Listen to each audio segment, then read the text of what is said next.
اعوذ باللہ من الشیطان الرجیم بسم اللہ الرحمن الرحیم۔ سورہ غاشیہ کے بعد سورۃ الفجر، مکی صورتوں کا سلسلہ جاری ہے۔ اس میں کچھ بابرکت اوقات کی قسموں کا ذکر ہے، ماضی کی نافرمان قوموں کا بیان ہے، زندگی امتحان کی جو بڑی پیاری دو آیتیں آئیں گی۔ مال دینا بھی امتحان کے لیے، کم دینا یہ بھی امتحان کے لیے ہے، اور بتایا گیا ہے کہ آخرت کے نتائج کیا ہوں گے۔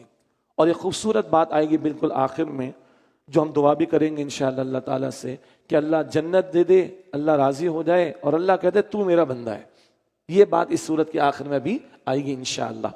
سورۃ الفجر، بسم اللہ الرحمن الرحیم۔ والفجر، قسم ہے فجر یعنی صبح کی، ولیال عشر، اور 10 راتوں کی، والشفع والوتر، اور جفت اور طاق کی یعنی ایون اینڈ آڈ نائٹس، واللیل اذا یسر، اور رات کی جب وہ جانے لگے۔ یہ بڑا ایک مشکل مقام ہے، ان قسموں سے کیا مراد ہے؟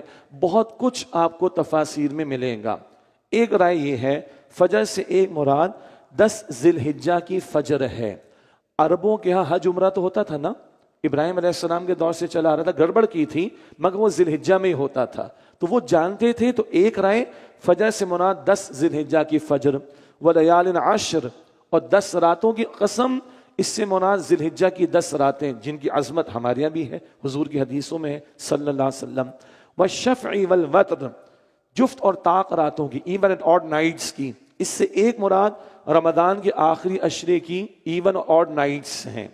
رمضان کی اہمیت صدیوں سے چلی آ رہی ہے، تاریخ سے چلی آ رہی ہے، اور ہمارے دین میں بھی رمضان کی اہمیت ہے۔ واللیل اذا یسر، اور رات کی قسم جب وہ جانے لگے، رات کا آخری حصہ۔ تو یہ تمام راتیں اور دن کیا ہیں؟ عظمتوں والے، برکتوں والے۔ عرب بھی کچھ واقف تھے، تو اس ریفرنس سے ترجمانی اچھی محسوس ہوتی ہے، البتہ تفاسیر میں تشریحات آپ کو اور بھی ملیں گے۔ نقطہ کیا ہے؟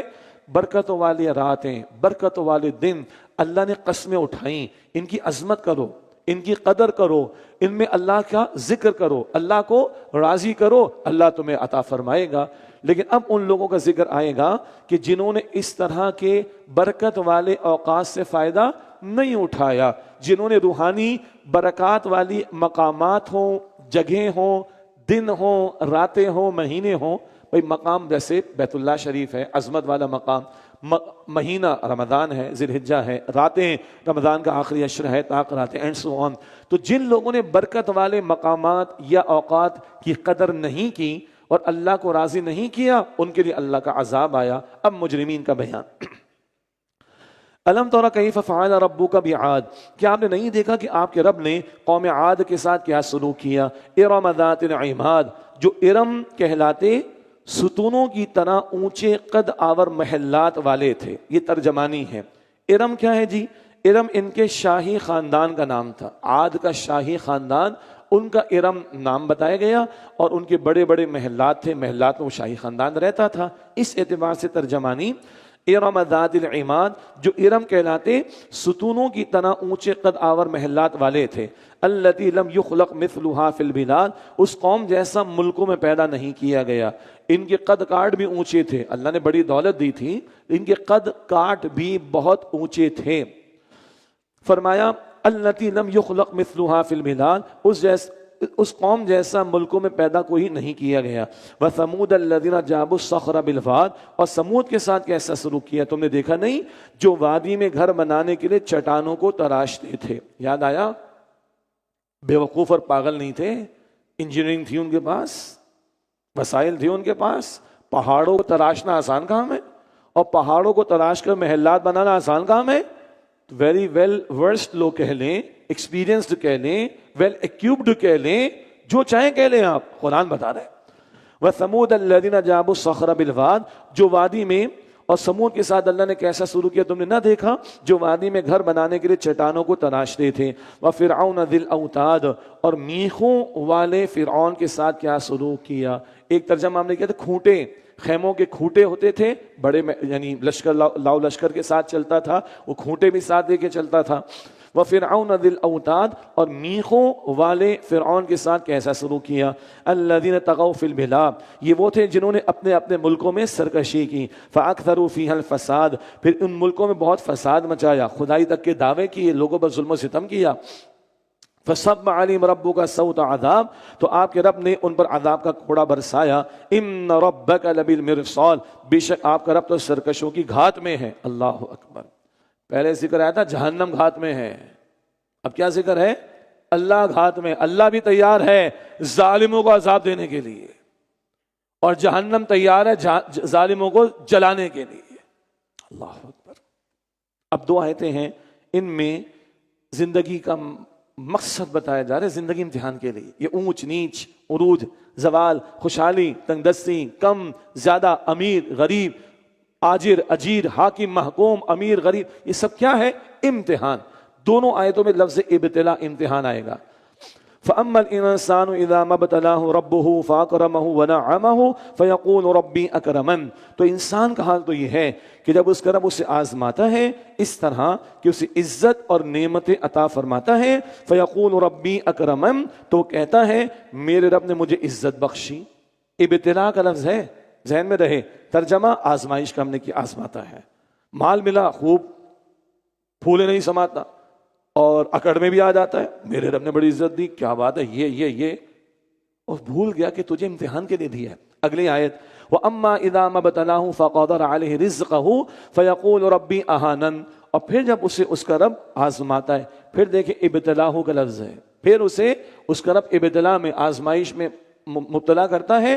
فَقَدَرَ عَلَيْهِ رِزْقَهُ، اس طرح کہ اس پر اس کا رزق تنگ کرتا ہے۔ فَيَقُولُ رَبِّي أَهَانَنِ، تو کہتا ہے میرے رب نے مجھے ذلیل کر دیا، ارے میں تو برباد ہو گیا، میں تو تباہ ہو گیا، میرے پاس تو کچھ بچا ہی نہیں، میں ہی ملا تھا، استغفر اللہ، اللہ کو میں ہی ملا، استغفر اللہ۔ اور نہیں، دونوں آیتوں میں ابتلا، اللہ دے کر بھی امتحان لے رہا ہے، کم دے کر یا واپس لے کر بھی امتحان لے رہا ہے۔ سلیمان علیہ السلام کا امتحان وہ خود فرماتے کس چیز کا تھا؟ شکر کا، کیسی بادشاہت ملی تھی۔ اور ایوب علیہ السلام صبر کا امتحان تھا۔ دو ہی کیفیات ہے صبر اور شکر کی۔ اور مومنانہ طرز عمل کیا ہے؟ بار بار ہم نے بڑا بخاری شریف کی روایت، مصیبت آئے اللہ کا فیصلہ، راضی رہو، صبر کرو، اجر ہی اجر، نعمت ملے اللہ کا انعام ہے، تمہاری قوت بازو کا کمال نہیں، تمہاری انٹلیکٹ کا کمال نہیں، اللہ کی نعمت ہے، اس کا فضل ہے، اس کا انعام ہے، شکر کرو، اجر ہی اجر ہے۔ تو مصیبت پہ صبر، نعمت پر شکر، یہ مومنانہ طرز عمل، یہ کلیئر ہو، ہر حال میں بندے کو اجر ملے گا، ہر حال میں باوقار رویہ سامنے آئے گا۔ زندگی امتحان کی، اس کو زیادہ کیوں ملا؟ کس نے دیا ہے؟ اللہ نے۔ اللہ سے بحث کرو گے؟ مجھے کم کیوں ملا؟ کس نے کم دیا؟ اللہ سے بحث کرو گے؟ فیصلے پہ راضی رہو، صبر کرو مصیبت پر، شکر کرو نعمت پر۔ کلا، ہرگز ایسا نہیں، بل لا تکرمون الیتیم، بلکہ تم یتیم کی عزت نہیں کرتے۔ تم نے دولت کو، مال کو سمجھ لیا کہ اسی کی بنیاد پر کسی کی حصے اور حیثیت ہے، اور جب دولت آ گئی تو یتیم کو دھکے دیتے ہو۔ یہ سورہ معون میں پڑھیں گے، فذالک الذی یدعو الیتیم، یتیم کو دھکے دیتا ہے، وہ ابو جہل کا ذکر آئے گا، وہاں پڑھ لیں گے۔ تو مال نہیں اصل شے، مال کی بنیاد پر لوگوں کو نہ پرکھو کہ عزت ہے یا ذلت ہے۔ فرمایا کلا، ہرگز ایسا نہیں، بل لا تکرمون الیتیم، بلکہ تم لوگ یتیم کی عزت نہیں کرتے، ولا تحاضون علی طعام المسکین، اور نہ ہی تم مسکینوں کو کھانا کھلانے کی ایک دوسرے کو ترغیب دیتے ہو۔ یہ دونوں باتیں سورہ ماعون میں بھی پڑھیں گے انشاءاللہ۔ وتأکلون التراث اکلا لما، اور تم وراثت کا مال خوب سمیٹ سمیٹ کر کھا جاتے ہو۔ یہ تو مشرکین اور ظالموں کا انداز تھا۔ آج وراثت کا مال کون کھا رہا ہے؟ ہمارے معاشرے میں لوگ کھا رہے ہیں۔ نماز بھی ہے، روزہ بھی ہے، قربانی بھی ہے، حج بھی ہے، عمرہ بھی ہے، لیکن بہنوں کا حصہ ہڑپ بھی ہو رہا ہے، بیوہ بھاوج کا حصہ بھی ہڑپ ہو رہا ہے، بھتیجے یتیم ہو گئے ان کا مال ہڑپ ہو رہا ہے۔ استغفر اللہ، یہ تو کافروں کا طرز عمل تھا، یہ تو ظالموں کا طرز عمل تھا، یہ تو مشرکوں کا طرز عمل تھا۔ ہم انہی کا بیان پڑھ رہے ہیں، مگر یہ حرکتیں ہمارے معاشرے میں چل رہی۔ اللہ ہمیں معاف رکھے۔ گڑبڑ کی ہے بھائی، لوٹانا پڑے گا، گڑبڑ کی ہوئی ہے، لوٹانا پڑے گا۔ اللہ ہم سب کو توفیق عطا فرمائے۔ وَتَأْكُلُونَ التُّرَاثَ أَكْلًا لَمًّا، اور تم وراثت کا مال خوب سمیٹ سمیٹ کر کھا جاتے ہو. وَتُحِبُّونَ الْمَالَ حُبًّا جَمًّا، اور تم مال سے شدید محبت کرتے ہو، مال کا بت بنا کے اس کی سیوا کرتے ہو. حدیث شریف میں ہے تئیس عبد الدینار و عبد الدرہم، ہلاک ہو گیا درہم کا بندہ اور دینار کا بندہ. اللہ کا بندہ بننا چاہیے، مال کا بت بنا کے اس کے پیچھے لگا ہوا. درہم کا بندہ اور دینار کا بندہ ہلاک ہو گیا. اللہ ہمیں مال حرام سے بچائے. فرمایا کلا، ایسا ہرگز نہیں کہ عذاب نہ ہو، یہ حرام خوریاں نہیں چلیں گی تمہاری. یہ مال ہڑپ کر کے بیٹھے ہو، چرا کر بیٹھے ہو، ڈاکے ڈال کر بیٹھے ہو، وراثت کا ہڑپ کر کے بیٹھے ہو، قتل کر کے بیٹھے ہو، قوم کو بیچ کر تجوریاں تم لوگوں نے بھڑکی ہیں.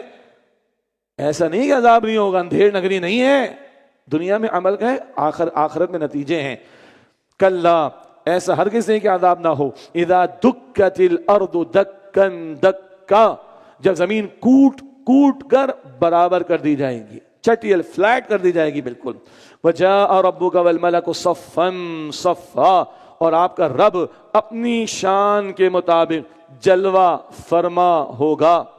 وجیء یومئذ بجہنم والملک صفا صفا، اور فرشتے قطار بنا کر حاضر ہوں گے. رب کا جلوہ، اس کا ظہور ہوگا، فرشتے صفے بنا کر حاضر ہوں گے. وجیء یومئذ بجہنم، اور اس دن جہنم لائی جائے گی. یومئذ یتذکر الانسان وانى له الذکری، اس دن انسان کو سمجھ آئے گی، مگر اب اس کے سمجھنے کا کیا فائدہ. پورا قرآن پڑھتے ہیں، بار بار یہ ذکر آ گیا. اس دن حسرتوں کا کوئی فائدہ نہیں. آج ماننے، آج سدھرنے، آج توبہ کرنے، آج سیدھا ہو جانے، آج دین پر آ جانے، آج دین پر عمل کرنے، آج دین کو تھامنے، آج دین کی دعوت، آج دین کے نفاذ کی جد و جہد کا موقع ہے. کل کوئی چانس نہیں ملے گا. وَأَنَّا لَهُ الذِّكْرَى، مگر اب اس کے سمجھنے کا کیا فائدہ. یقول یا لیتنی قدمت لحیاتی، وہ کہے گا کاش میں نے آخرت کی زندگی کے لیے کوئی نیک عمل آگے بھیجا ہوتا. کاش، یہ بہت بڑی کاش، کاش، بہت بڑی حسرت، کوئی فائدہ نہیں. فَيَوْمَئِذٍ لَا يُعَذِّبُ عَذَابَهُ أَحَدٌ، لہذا اس دن نہ اس اللہ کے عذاب کی طرح کوئی عذاب دے گا. وَلَا يُوثِقُ وَثَاقَهُ أَحَدٌ، اور نہ اس کے باندھنے کی طرح کوئی باندھے گا. جو پکڑ اللہ کرے گا کوئی نہیں کر سکتا، جو عذاب اللہ دے گا کوئی نہیں دے سکتا. اللہ ہم سب کو قیامت کی ذلت سے بچائے، جہنم کی آگ سے بچائے، اللہ کی پکڑ اور سزا سے اللہ ہم سب کی حفاظت فرمائے. ہاں، پھر اللہ خوبصورت بات عطا فرما رہا ہے، پھر اللہ امید دلا رہا ہے، پھر اللہ بشارت دے رہا ہے، پھر اللہ گڈ نیوز دے رہا ہے. دونوں باتیں ساتھ ساتھ چل رہی ہیں نا. یا ایتھا النفس المطمئنہ، اے نفس مطمئنہ. ایک ترجمہ کرتے ہیں اطمینان والے نفس، اور ایک ترجمہ اے اطمینان والی روح. یا ایتھا النفس المطمئنہ، اے نفس مطمئنہ، ارجعی الی ربک، اپنے رب کی طرف واپس چل. راضیۃ مرضیہ، اس حال میں کہ تو اس سے راضی ہو، وہ تجھ سے راضی ہو. فادخلی فی عبادی، لہذا میرے نیک بندوں میں شامل ہو جا. وادخلی جنتی، اور میری جنت میں داخل ہو جا. ایک صاحب سے پوچھا گھر والوں کے لیے کیا ویژن سیٹ کیا ہے. اب تو کارپوریٹ سیکٹر والے بھی سارا کارپوریٹ کلچر اپنے گھروں میں لا رہے ہیں. Vision, mission, targets. تو ان سے پوچھا گھر والوں کے لیے کیا ویژن ہے. کہا یہ 4 آیتیں قرآن کی. اللہ میرے لیے، میری فیملی کے لیے یہ اعلان کر دے، یا ایتھا النفس المطمئنہ ارجعی الی ربک راضیۃ مرضیہ فادخلی فی عبادی وادخلی جنتی. اے اطمینان والی نفس، اپنے رب کی طرف واپس چل، لوٹ آ، اس حال میں کہ تو اس سے راضی ہو، وہ تو اس سے راضی. لہذا میرے نیک بندوں میں شامل ہو جا اور میری جنت میں داخل ہو جا. کیا ہم یہ سوچتے ہیں اپنے گھر والوں کے بارے میں؟ بچوں کے لیے کیا پلانز ہیں ہمارے، اپنے لیے کیا پلانز؟ پیٹ کے علاوہ بھی سوچنا چاہیے. یہ پیٹ مٹی ہو جائے گا قبر میں جا کے. مال کے علاوہ بھی سوچنا چاہیے، مال قبر کے باہر رہ جائے. دنیا کی عیاشیوں اور راحتوں کے بارے میں کم سوچیں، اس سے کہ قبر میں گئے کچھ ساتھ نہیں جائے گا. کل تو مسئلہ ہے، آگے کھڑا ہونا اللہ کے سامنے. اللہ میرے لیے، آپ کے لیے، ہمارے گھرانوں کے لیے یہ اعلان فرماتے، اور اس کا مستحق بننے کے لیے سچی توبہ کرنے کی توفیق عطا فرماتے.